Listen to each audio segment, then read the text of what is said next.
Hello YouTube!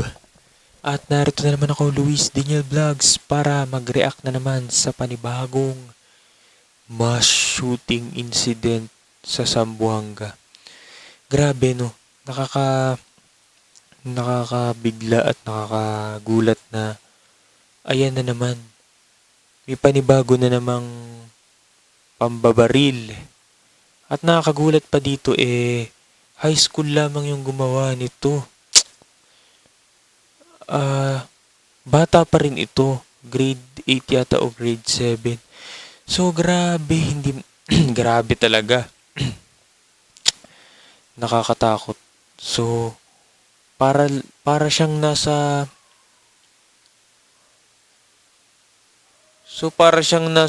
ano lamang. No, kung makikita niyo yung video, para siyang nasa isang laro lamang na GTA or barilan. No? Na kung sino na lamang maisipan niyang barilin, babarilin niya.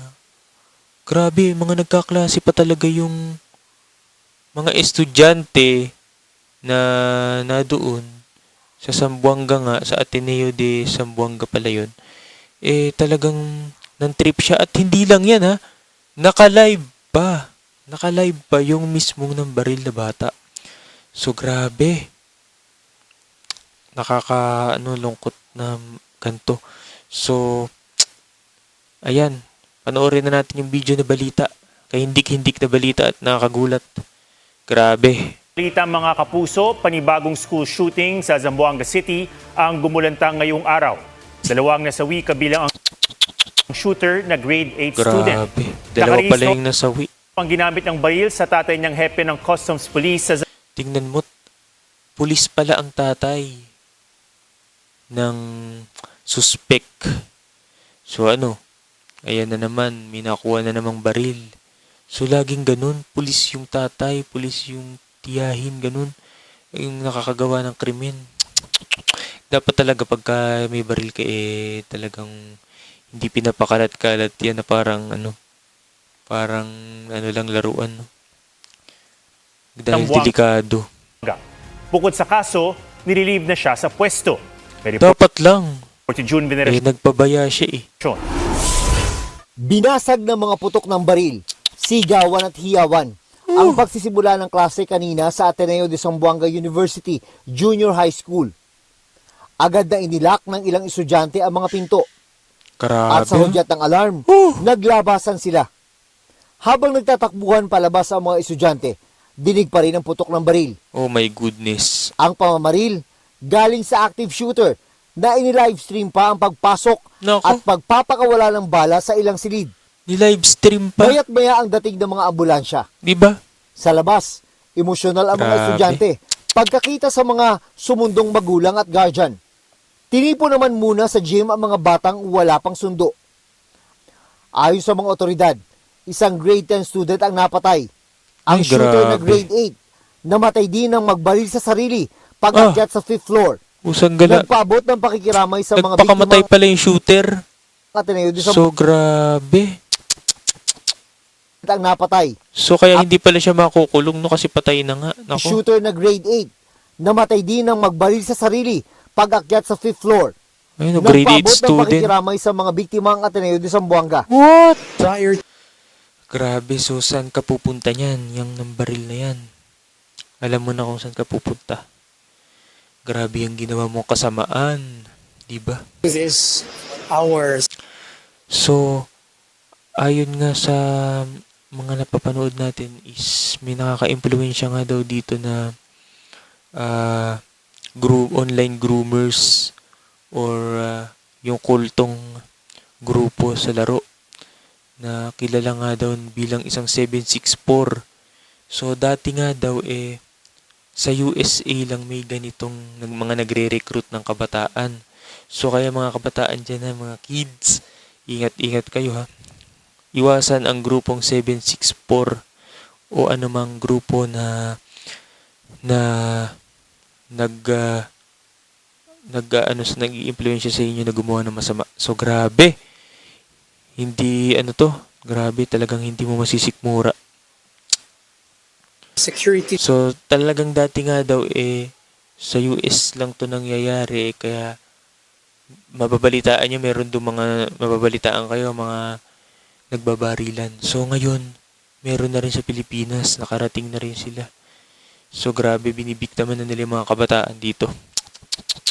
Grabe. team has been Suspect. preparing even for simulation exercise precisely because Yes, dapat lang meron tayong para bang sa earthquake drill. Meron na din dapat talaga tayong drill para sa ganun eh. Kasi laging nauulit at nauulit yung pangyayari na barilan na 'di ba? Hindi maganda. we Grabe. understand the value of keeping everyone, our students and our personnel, safe. This is our primary objective. And that is why we are deeply saddened by this incident. Suspendido ang klase bukas sa campus. Nako. We assure the community, not only the Ateneo, but Suspendido even talaga our yan. schools that stronger measures are being done to protect you. Batay sa investigasyon, dala ng shooter ang isang regular pistol at Naku. isang may conversion kit. Oh my Kaya goodness. nagbukang assault rifle. Sabi ng kaibigan ng shooter, Yun pala yun, yung parang mukhang assault rifle, no? Kung makikita nyo, ipapakita ko yun sa part 2 ng aking video. So, meron tayong part 2 pa na gagawin. No, abangan nyo yan. So, yan, mamaya. So, sa ano yan, sa next natin, vlog, no? Pasok Grabe. siyang- Talagang dalawang baril pa yung may dalang dala. baril na nakakabit sa isang Ronnie kit. Grabe, nakalusot siya sa security, no? So, ibig sabihin, sobrang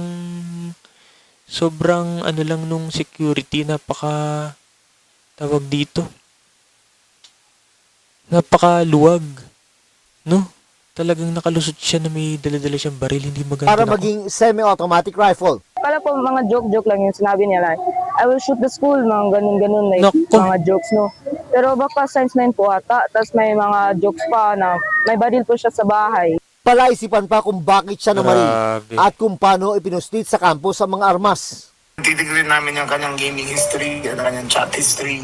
So, we cannot come up with a complete answer kung Ayun. ano ang complete forensic analysis kung bakit nangyari ito. Kinumpirma ng Bureau of Customs na ang shooter ay anak ng Customs Police Chief ng Port Naku. of Zamboanga. Pulis pa Sa talaga. kanya nakapangalan ang mga baril na ginamit ng anak, Ayun, no? kabilang ang kanyang service firearm. Yung baril na nagamit ay kino-confirm ko na BOC issued firearm yon. Yung isa ay personal firearm niya pero license siya. Sabi ng Customs, may administrative liability sa nangyari ang kanilang tauhan. Kahit naunawaan natin ang sitwasyon niya, Sibil nga dapat na kinakailangan din naman pananagutan. natin siyang tanggalin kagad sa pwesto upang magkaroon ng tamang investigasyon, upang magkaroon ng malinaw na resulta kung hanggang saan ang pananagutan niya. Ang Cybercrime Investigation and Coordination Center, mahigpit na minomonitor ang mga aktibidad sa social media. Huwag na hong i-repost ang video kaugnay ng insidente upang hindi na rin mabigyan ng karagdagang audience or atensyon ang mga gantong uri ng karas. Nako. Hindi, yung mga usually yung mga ganun naman na video ano yan? Sinesensor yan ni YouTube and Facebook. So, ano yan, meron yung nakalagay na for 18 years old and above. So, merong basta ganun. Saan? Or meron nakalagay brutal yung naka dun na video. Bawal panoorin, no? Sensitive graphic or contents. Pero, grabe, hindi talaga dapat gayahin ito ng mga bata. Nakakatakot. Bigla na lang babaril, no? June Veneracion, So, ayan, tapos na. At, grabeng balita yan. Kamakailan lang, no? Ano talaga, meron ng baril, ang saksak sa eskwelahan. So, ngayon, ang baril na naman. Ay, nako. Inampukpok. Hindi nakakatuwa, di ba? So, grabe, nakakaalarma. So, ito, paulit-ulitan nangyayari. Lagi na lamang ang relatives ng suspect na bumaril na estudyante pulis. So, baka naman, dyan sa mga ingat-ingat na kayo, no? Pagka ganang pulis yung alam nyo na may baril yan, kaya Hindi natin maano yung isip ng mga kabataan. Pero ito ang ating munting paalala na huwag gayahin ng mga ganito. Sobrang violente, napaka-brutal.